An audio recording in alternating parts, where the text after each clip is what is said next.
வேத பாடசாலை நிகழ்ச்சிக்கு உங்களை அன்புடன் அழைக்கிறோம்.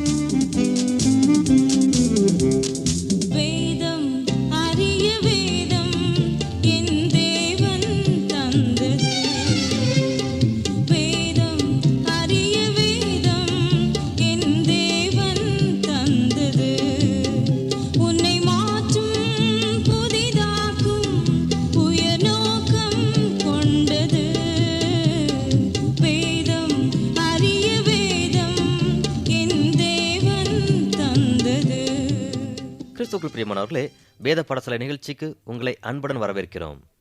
வேதாகமத்தில் உள்ள எல்லா புத்தகங்களையும் வரிசையாக இந்நிகழ்ச்சியில் தியானித்து வருகிறோம். இப்பொழுது அப்போஸ்தலனாகிய பவுல் எபேசியருக்கு எழுதின உன்னதமான கருத்துக்கள் அடங்கிய நிருபத்தை தியானித்துக் கொண்டிருக்கிறோம். கடந்த 2 நிகழ்ச்சியிலும் எபேசியருக்கு எழுதின நிருபத்தை பற்றியதான பின்னணியையும் பொதுவான கருத்தையும் குறித்து தியானித்தோம்.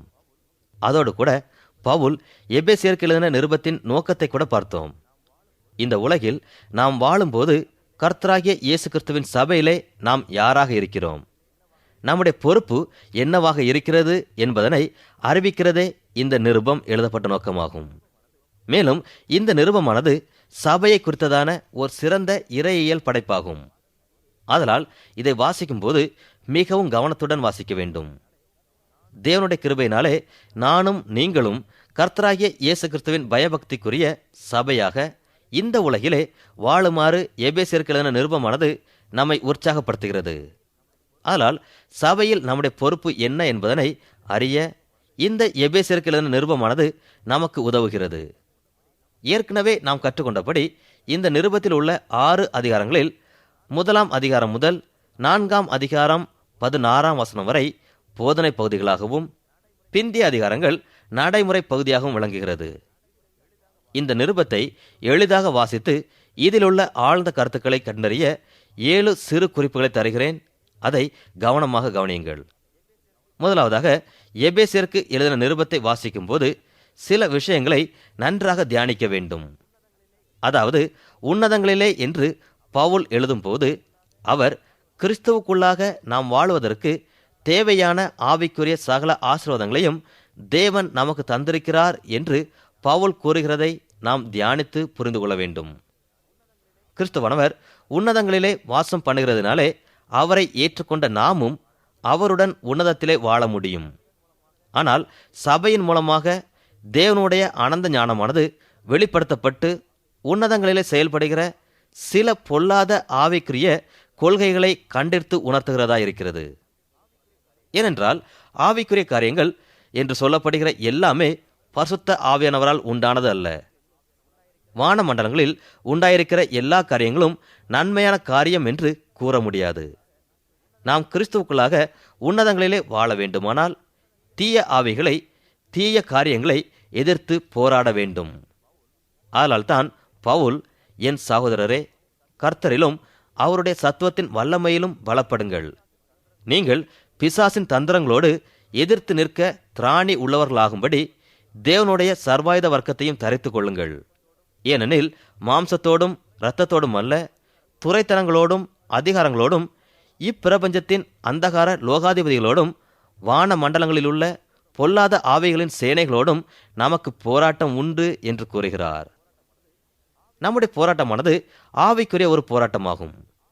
ஒரு விசுவாசி தேவனுடைய சர்வாயுத வர்க்கத்தை எடுத்துக்கொண்டு இந்த வான மண்டலங்களில் உள்ள பொல்லாத ஆவிகளின் சேனைகளோடு போராடி நிச்சயமாய் வெற்றி பெற முடியும் என்று பவுல் கூறுகிறார்.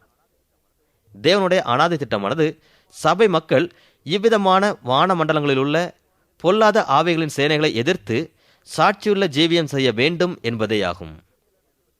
எபேசியருக்கு எழுதின நிருபத்தில் ஆரம்பத்தில் உள்ள வசனங்களை நாம் வாசிக்கும் போது தேவனுடைய தனித்தன்மையை, அதாவது தெரிந்து கொள்ளும் தன்மையை காணலாம். தேவன் நம்மை உலக தோற்றத்திற்கு முன்னே கிறிஸ்துவுக்குள் நம்மை தெரிந்து கொண்டார். தேவன் உலகம் உண்டாவதற்கு முன்னே சபை என்பதை உருவாக்க வேண்டும் என்று தீர்மானித்திருந்தார். சபை என்றால் என்ன? சபை என்றால் தேவனால் தெரிந்து கொள்ளப்பட்டவர்கள் ஒன்றாக இணைந்து தேவனுக்காக செயல்படுவது ஆகும். இந்த மக்கள் எல்லாரும் கிறிஸ்துவுக்காக, கிறிஸ்துவைப் போலவே வாழ அழைக்கப்பட்டவர்கள். மேலும் பரிசுத்த வாழ்க்கை வாழ்ந்து மற்றவர்களுக்கு, அதாவது உலகிற்கு சாட்சியாக வாழ அழைக்கப்பட்டவர்கள். இந்த நிகழ்ச்சியை கேட்டுக்கொண்டிருக்கிற நீங்களும் நானும் தேவனால் உலக தோற்றத்திற்கு முன்னரே தெரிந்து கொள்ளப்பட்டு சபையாக இணைந்து செயல்பட அழைக்கப்பட்டிருக்கிறோம் என்று பவுல் கூறுகிறார். இந்த 1ஆம் அதிகாரத்திலேயே பவுல் ரட்சிப்பை குறித்து பேசுகிறதை பார்க்கிறோம். நாம் எப்படி ரட்சிக்கப்பட்டோம் என்பதை விளக்கி கூறுகிறார். எபேசியர் 1ஆம் அதிகாரம் 13, 14 வசனங்களில் பவுல், நீங்களும் உங்கள் ரட்சிப்பின் சுவிசேஷமாகிய சத்திய வசனத்தை கேட்டு விசுவாசிகள் ஆனபோது வாக்குத்தத்தம் பண்ணப்பட்ட பரிசுத்த ஆவியால் அவருக்குள் முத்திரை போடப்பட்டீர்கள். அவருக்கு சொந்தமானவர்கள் அவருடைய மகிமைக்கு புகழ்ச்சியாக மீட்கப்படுவார்கள் என்பதற்கு ஆவியானவர் நம்முடைய சுதந்திரத்தின் அச்சாரமாய் இருக்கிறார் என்று கூறுகிறார். நாம் சுவிசேஷத்திற்கு செவி கொடுத்து விசுவாசித்து பரிசுத்த ஆவியானவரால் முத்திரை போடப்பட்டிருக்கிறோம். தேவன் அவருடைய முத்திரையை நம் மீது போட்டு உன்னதத்திலே நாம் பெற்றுக்கொள்ளப் போகிற பங்குக்கு நம்மை தயார் செய்கிறார். இந்த அதிகாரத்தில் காணப்படும் பவுலின் ஜெபத்திற்கு உங்களுடைய கவனத்தை திருப்ப விரும்புகிறேன். பவுல் இங்கே 2 உன்னதமான ஜெபங்களை ஏறெடுக்கிறார். பவுல் கொலோசையர், பிலிப்பியர், தெசலோனிக்கேயர் ஆகிய எல்லாருக்கும் ஜெபங்களை ஏறெடுத்திருக்கிறார். இருந்தாலும் இந்த எபேசியருக்கு ஏறெடுத்த உன்னதமான ஜெபங்கள் மிகவும் நேர்த்தியாக அமைந்திருக்கிறது. எபேசியர் 1ஆம் அதிகாரத்திலும் 3ஆம் அதிகாரத்திலும் இந்த ஜெபங்களை காண்கிறோம். பவுல் ஜெபம் செய்கிறதுனாலே ஜெப வீரராக கருதப்பட்டார். பவுல் எழுதிய நிருபங்களை வாசித்து பார்ப்போமானால் அடிக்கடி என்னுடைய ஜெபங்களில் உங்களை நினைத்துக் கொள்கிறேன் என்று எழுதப்பட்டிருக்கிறதை காண முடியும். இப்படியாக அனுதினமும் அநேக ஆத்துமாக்களுக்காக கிரமமாக ஜெபித்தார். இன்று நாம் மற்றவர்களுக்கு ஜெபிக்கிறோமா? லூதர், வெஸ்லி, ஒயிட்ஃபீல்ட் என்பவர்கள் ஒரு நாளில் 4 முதல் 6 மணி வரை மற்றவர்களுக்காக ஜெபித்தனர். இவர்களைப் போன்று நாமும் ஜெபித்தால் தேவனிடமிருந்து அநேக ஆசீர்வாதங்களை பெற்றுக்கொள்ள முடியும். பவுலுடைய ஜெப பட்டியல் சற்று வித்தியாசமானதாக காணப்படுகிறது. நம்முடைய ஜெபமானது சுகவீனமானவர்களுக்கும் பலவீனமுள்ளவர்களுக்கும் பிரச்சனை உள்ளவர்களுக்கும் தான் ஏறெடுக்கப்படுகிறதாக காணப்படுகிறது. பவுலின் ஜெபம் இவ்வாறாக அமையாமல் பரிசுத்தவான்களுக்கென்று ஏறெடுக்கப்படுகிறதாக காணப்படுகிறது. பவுல் எபேசியர் 1ஆம் அதிகாரம் 15, 16 வசனங்களில், ஆனபடினாலே கர்த்தராகிய இயேசுவின் மேலுள்ள உங்கள் விசுவாசத்தையும் பரிசுத்தவான்கள் எல்லார் மேலுள்ள உங்கள் அன்பை குறித்து நான் கேள்விப்பட்டு இடைவிடாமல் உங்களுக்காக சோஸ்திரம் பண்ணி என் ஜெபங்களில் உங்களை நினைக்கிறேன் என்று கூறுகிறார். பவுல் ஏறெடுக்கிற ஜெபத்திற்கும் நாம் ஏறெடுக்கிற ஜெபத்திற்கும் அநேக வித்தியாசங்கள் உண்டு. நாம் பலவீனர்களுக்காக ஜெபிக்கிறோம். பவுல் ஜெயங்கொண்டவர்களுக்கு ஜெபங்களை ஏறெடுக்கிறார். யாராவது ஒருவர் கர்த்தராகிய இயேசு கிறிஸ்துவை விசுவாசித்து ரட்சிக்கப்பட்டு தேவனுக்கென்று ஊழியம் செய்யும் போது பவுல் அவர்கள் ஒவ்வொருவரையும் பார்த்து, நீங்கள் சுவிசேஷத்தை ஏற்றுக்கொண்டதை கேள்விப்பட்ட நாள் முதல் உங்களுடைய பெயரை இடைவிடாமல் என்னுடைய ஜெபங்களிலே நினைக்கிறேன் என்று கூறுவார். இப்படியாக பவுலுடைய ஜெபமானது கர்த்தராகிய இயேசு கிறிஸ்துவின் பரிசுத்தவான்களுக்கென்று ஏறெடுக்கப்படுகிறதாய் அமைந்திருந்தது. நாம் நமக்கும் மற்றவர்களுக்கும் உள்ள பிரச்சனைகளை தீர்க்க வேண்டும் என்றே ஜெபிப்போம். ஆனால் பவுல் சற்று வித்தியாசமாக, நம்முடைய கர்த்தராகிய இயேசு கிறிஸ்துவின் தேவனும் மகிமையின் பிதாவுமானவர் தம்மை நீங்கள் அறிந்து கொள்வதற்கான ஞானத்தையும் தெளிவையும் அளிக்கிற ஆவியை உங்களுக்கு தந்தரல வேண்டுமென்றும், தாம் நம்மை அழைத்ததினாலே நமக்கு உண்டாயிருக்கிற நம்பிக்கை இன்னதென்றும், பரிசுத்தவான்களிடத்தில் தமக்கு உண்டாயிருக்கிற சுதந்திரத்தினுடைய மகிமையின் ஐஸ்வர்யம் இன்னதென்றும், தாம் கிறிஸ்துவை மருத்துவரிலிருந்து எழுப்பி அவரிடத்தில் நடப்பித்த தமது பலத்த சத்துவத்தின் வல்லமையின்படியே விசுவாசிக்கிறவர்களாகிய நம்மிடத்திலே காண்பிக்கும் தம்முடைய வல்லமையின் மகா மேன்மையான மகத்துவம் இன்னதென்றும் நீங்கள் அறியும்படிக்கு அவர் உங்களுக்கு பிரகாசமுள்ள மனக்கண்களை கொடுக்க வேண்டும் என்றும் வேண்டிக் கொள்கிறேன் என்கிறார். நம் எல்லாருடைய ஜெபமும் இவ்வாறே அமைய வேண்டும் என்று பவுல் வாஞ்சிக்கிறார். பவுலினுடைய ஜெபத்திலே அவர் கிறிஸ்துவின் பரிசுத்தவான்கள் மேல் அக்கறை கொண்டு அவர் உங்களுக்கு பிரகாசமுள்ள மனக்கண்களை கொடுக்க வேண்டும் என்று வேண்டிக் கொள்வதை பார்க்கிறோம்.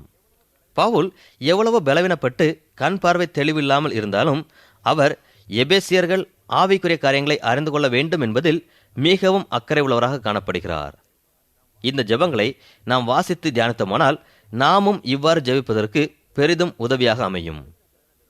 எபேசியருக்கு எழுதின நிருபம் 1 அதிகாரத்தில் பவுல் அநேக விஷயங்களை கூறி நினைவு கூறுங்கள் என்கிறார்.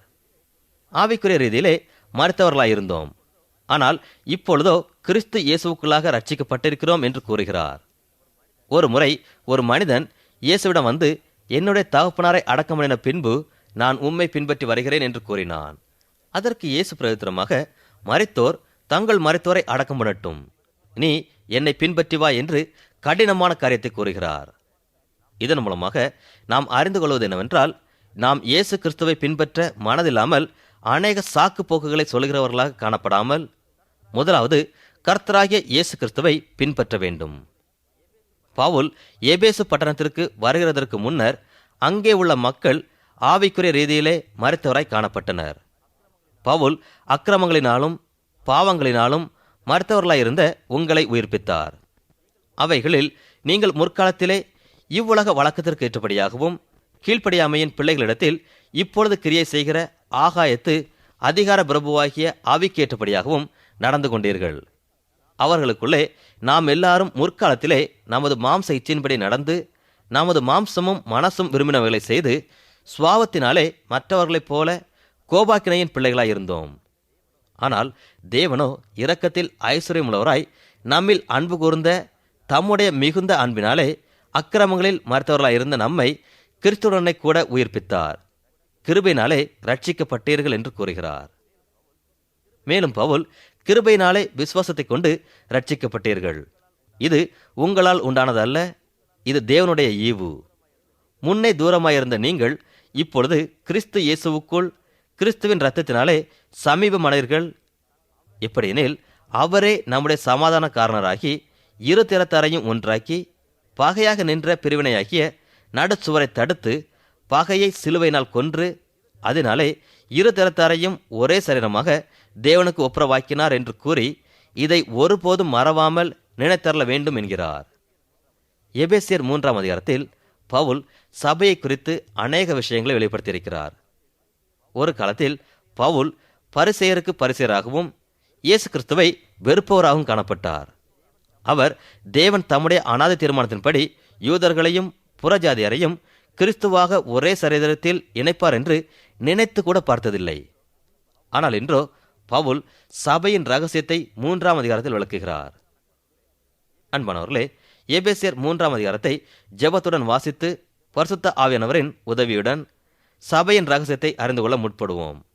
தேவன் கிறிஸ்துவுக்குள் உன்னதங்களிலே ஆவிக்குரிய சகல ஆசீர்வாதத்தினாலும் நம்மை ஆசீர்வதித்திருக்கிறார். அதனால் நம்மை நாமே இவ்வேளையில் ஆராய்ந்து பார்ப்போம். கிருபையினால் விசுவாசத்தை கொண்டு ரட்சிக்கப்பட்டிருக்கிறோமா? ஆவிக்குரிய ஆசீர்வாதங்களை பற்றி கொண்டிருக்கிறோமா? பற்றி கொண்டிருந்தால் நல்லது. இல்லாவிட்டால் இன்றே இப்பொழுதே இந்த பாவ உலகினில் கிருபையினாலே விசுவாசத்தை கொண்டு ரட்சிக்கப்படுவோம். அவர் கிறிஸ்துவுக்குள் உன்னதங்களிலே ஆவிக்குரிய சகல ஆசீர்வாதத்தினாலும் நம்மை ஆசீர்வதித்திருக்கின்றபடியே அவருக்கு மகிமையாக வாழ்வோம். பவுல் நம்மை 1ஆம் அதிகாரத்தில் அவர் ரட்சிப்பை பற்றி கூறின விஷயத்தை தியானிக்கவும், 2ஆம் அதிகாரத்தில் நாம் ரட்சிக்கப்படுவதற்கு முன்னிருந்த நிலைமையை கூறி அதை நினைவு கூறவும், 3ஆம் அதிகாரத்தில் சபையை பற்றிய ரகசியத்தை வெளிப்படுத்தி அதை புரிந்து கொள்ளவும் சொன்னதை நாம் தியானித்தோம். பவுல் எபேசு பட்டணத்தில் 3 ஆண்டுகளுக்கு மேல் இருந்தபடினால் அவர் எபேசியருக்கு கற்பித்த எல்லா காரியங்களையும் நினைவு கூறவும் அதன்படி செய்யவும் வலியுறுத்துகிறார். எபேசியருக்கு எழுதின நிருபம் 4ஆம் அதிகாரமானது நமக்கு மிகவும் பிரயோஜனமான பகுதியாக இருக்கிறது. இங்கே பவுல் ஒவ்வொருவருடைய கேள்விக்கும் சந்தேகத்திற்கும் பரிசுத்த ஆவியானவரின் தூண்டுதலினாலே பதில் உரைக்கிறார். இந்த அதிகாரத்திலே பவுல் மனித சுபாவங்களை குறித்து சில அடிப்படை உண்மைகளை கூறுகிறார். மேலும் இதன் மூலமாக ஏற்படுகிற பிரச்சனைகளுக்கு தீர்வையும் அளிக்கிறார். நாம் காலையில் எழுந்தவுடன் பழைய ஆடைகளை களைந்து போட்டுவிட்டு புதியவைகளை அணிந்து கொள்கிறோம். மீண்டுமாக அந்த பழைய சுத்தமற்ற ஆடைகளை நிச்சயமாக அணிவதில்லை. அதுபோல் இயேசுவினிடத்தில் உள்ள சத்தியத்தின்படியே நீங்கள் அவரிடத்தில் கேட்டறிந்து அவரால் போதிக்கப்பட்டீர்களே, அந்தபடி முந்தின நடக்கைக்குரிய மோசம் போக்கும் இச்சைகளாலே கெட்டுப்போகிற பழைய மனுஷனை நீங்கள் களைந்து போட்டு உங்கள் உள்ளத்திலே புதிதான ஆவியுள்ளவர்களாகி மெய்யான நீதியிலும் பரிசுத்தத்திலும் தேவனுடைய சாயலாக சிருஷ்டிக்கப்பட்ட புதிய மனுஷனை தரித்து கொள்ளுங்கள் என்கிறார். பவுல் நீங்கள் கோபம் கொண்டாலும் பாவம் செய்யாதிருங்கள் என்கிறார். இந்த வசனத்தை சிலர் பார்த்து நாம் கோபம் கொள்ளலாம் என்று தவறாக அர்த்தம் கொடுக்கிறார்கள். ஆனால் பவுல் இவ்வாறு சொல்லவில்லை. அவர் நீங்கள் கோபமாக இருக்கும்போது அந்த கோபத்தின் விளைவினால் வரும் பயங்கரமான பாவத்திற்கு இடம் கொடுக்காதீர்கள் என்று கூறுகிறார். மேலும் சூரியன் அஸ்தமிக்கிறதற்கு முன்னாக உங்கள் எரிச்சல் தனிய கடவுது என்கிறார். கோபமும் ஒரு பழைய மனிதனுடைய சுபாவமாக இருக்கிறது. ஆதலால் அதனை களைந்து போட வேண்டும். பவுலை பொறுத்தவரை நாம் ஒரு காலம் மீண்டுமாக இந்த பழைய வஸ்திரத்தை தரிக்கக்கூடாது என்கிறார். இப்படி வஸ்திரத்தை உருவகமாக வைத்து இரட்சிப்பை அழகாக விளக்குகிறார். நாம் ஒருபோதும் கோபத்திற்கு இடம் கொடுக்கக்கூடாது என்று பவுல் கூறுகிறார். சகலவிதமான கசப்பும் கோபமும் மூர்க்கமும் கூக்குரலும் தூஷணமும் மற்ற எந்த துர்க்குணமும் உங்களை விட்டு நீங்க கடவுது என்கிறார். கூக்குரல் என்கிற பழைய சுபாவங்களை களைய வேண்டும். அதாவது நாம் அளப்புகிறவர்களாய் இராமல் அமைதல் உள்ளவர்களாய் இருக்க வேண்டும். நாம் குறைகுடமாக இல்லாமல் பரிசுத்த ஆவியானவரால் நிரப்பப்பட வேண்டும். நாம் இவ்வாறு நிரப்பப்படாவிட்டால் கசப்பும் கோபமும் மூர்க்கமும் கூக்குரலும் போன்ற துர்க்குணங்களை உடையவர்களாக தான் இருப்போம். அதனால் இவ்விதமான பழைய மனிதனை களைந்து போட்டு புதிய மனிதனை தரித்துக் கொள்ளுங்கள் என்கிறார். எபேசியர் 4ஆம் அதிகாரத்தில் பவுல் சூரியன் அஸ்தமிக்கிறதற்கு முன்னதாக உங்கள் எரிச்சல் தனிய கடவுது என்று கூறுகிறார். நாம் நம்முடைய கோபத்தை நம்முடைய இருதயத்தில் அடக்கி வைத்தோமானால் கோபத்தின் விளைவானது கசப்பையும் மூர்க்கத்தையும் உண்டு பண்ணும். இன்று அநேக மக்கள் தங்களுடைய கோபத்தை அடக்கி வைத்து அநேக பயங்கர பிரச்சனைகளை சந்தித்துக் கொண்டிருக்கிறார்கள். கோபமானது சரியான முறையில் வெளிப்படுத்தப்படாவிட்டால், அதாவது அறிக்கை பண்ணுகிறதன் மூலமாகவோ அல்லது சமரசத்தின் மூலமாகவோ வெளிப்படுத்தப்படாவிட்டால் அதன் விளைவுகள் தவறானவையாகவும் பயங்கரமானதாகவும் காணப்படும். இதை தெளிவாக விளக்கும் ஒரு சிறு சம்பவத்தை கவனியுங்கள். எப்பொழுதுமே சாந்தமான முகத்தோடு காணப்படுகிற ஒரு அழகிய இளம்பெண் இருந்தாள். அவள் யாரிடமும் கோபப்பட்டு பேசுவதில்லை. இப்படி இருக்க ஒரு நாள் அவள் தன் போதகரிடம் வந்து, என்னுடைய 3 வயது அழகான குழந்தையை கொல்லும்படி அநேகந்தரம் நிர்பந்தப்படுத்தப்படுகிறேன், ஏன் என்று தெரியவில்லை என்று தன்னுடைய பிரச்சனையை கூறினாள். உடனே போதகர் ஒரு மனநல மருத்துவரை அணுகி இதற்கான காரணத்தை கண்டறிய முற்பட்டார். அவர் அவளிடம், நீங்கள் யாரிடமெல்லாம் கோபப்பட்டு அந்த கோபத்தை தக்க முறையில் வெளிப்படுத்தாமல் உங்கள் இருதயத்தில் அடக்கி வைத்தீர்கள் என்று ஒரு பட்டியல் தர முடியுமா என்று கேட்டார். அதற்கு அந்த இளம்பெண் 35 பெயருக்கு குறையாமல் ஒரு பட்டியலிட்டு, இவர்களிடமெல்லாம் நான் கோபமாக இருக்கிறேன் என்று கூறினாள். அந்த மருத்துவரின் துணை கொண்டு அவளுடைய கோபத்தை தீர்க்க ஆலோசனை வழங்கப்பட்டது. அவளாக இந்த கோபத்தை தீர்த்தால் அது பயங்கர விளைவை உண்டு பண்ணும். இந்த இளம்பெண் மற்றவர்கள் மேல் உள்ள கோபத்தை அடக்கினதால் தன்னுடைய சொந்த மகளையே கொண்டு விடுகிற அளவுக்கு கடந்து வந்து விட்டாள். இதன் மூலமாக கோபத்தை தணிக்காமல் இருதயத்தில் மறைத்து வைப்பது ஞானமற்ற காரியம் என்பதை புரிந்து கொள்கிறோம். ஆதலால் பவுல் இந்த அதிகாரத்தின் முடிவிலே நமக்கு ஒரு சிறந்த ஆலோசனை வழங்குகிறார். ஒருவருக்கொருவர் தயவாயும் மன உருக்கமாயும் இருந்து கிறிஸ்துவுக்குள் தேவன் உங்களுக்கு மன்னித்தது போல நீங்களும் ஒருவருக்கொருவர் மன்னியுங்கள் என்ற ஆலோசனையை வழங்குகிறார். மேலும் 4ஆம் அதிகாரத்தில் பவுல் பழைய மனிதனை நீங்கள் களைந்து போட்டு உங்கள் உள்ளத்திலே புதிதான ஆவியுள்ளவர்களாகி மெய்யான நீதியிலும் பரிசுத்தத்திலும் தேவனுடைய சாயலாக சிருஷ்டிக்கப்பட்ட புதிய மனுஷனை தரித்துக் கொள்ளுங்கள். அன்றியும் நாம் ஒருவருக்கொருவர் அவயங்களாய் இருக்கிறபடியால் பொய்யை களைந்து அவனவன் பிறனுடனே மெய்யை பேச கடவன். கெட்ட வார்த்தை ஒன்றும் உங்கள் வாயிலிருந்து புறப்பட வேண்டாம். பக்தி விருத்திக்கு ஏதுவான நல்ல வார்த்தை உண்டானால் அதையே கேட்கிறவர்களுக்கு பிரயோஜனம் உண்டாகும்படி பேசுங்கள் என்கிறார். மனிதன் வார்த்தை மூலமாக மற்றவர்களுடன் தொடர்பு கொள்கிற தன்மையானது ஒரு பெரிய ஆவிக்குரிய ஆசீர்வாதமாகும். எந்த ஒரு விலங்குக்கும் இத்தன்மை இல்லை. நாம் தேவனுடைய சாயலில் படைக்கப்பட்டிருக்கிறோம். நம்மிடமுள்ள தொடர்பு கொள்ளும் தன்மையானது மற்றவர்களுக்கு சுவிசேஷத்தையும் தேவ கிருபையையும் அறிவிக்கவும் ஒரு தருணத்தை தரக்கூடியதாக அமைந்திருக்கிறது. விசுவாசிகளாகிய நாம் மற்றவர்களுடன், குறிப்பாக விசுவாசிகளுடன் தொடர்பு கொள்ளும்போது, அதாவது அவர்களுடன் சேர்ந்திருக்கும் போது பக்தி விருத்திக்கு ஏதுவான நல்ல வார்த்தைகளையே பேசி ஆவிக்குரிய ஜீவத்திற்கு நேராக வழிநடத்த வேண்டும் என்று பவுல் கூறுகிறார்.